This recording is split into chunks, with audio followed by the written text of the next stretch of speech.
অর্জুন সিং বলতো মুসলিমদের দোকান থেকে কিছু কিনবেন না, বিরিয়ানি ঘরে বানান, হাজি বিরিয়ানি কিনবেন না, কোনো দরকার নেই।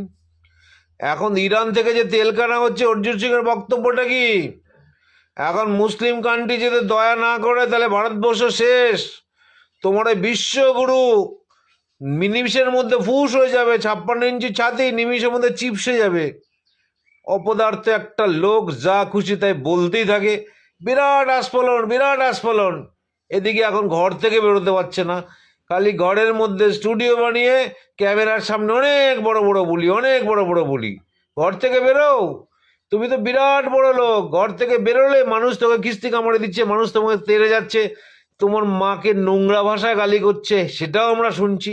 ছি ছি ছি ছি অর্জুন সিং, বিজেপিতে গিয়ে তোমার কি অবস্থা! ছি ছি ছি ছি ছি ছি।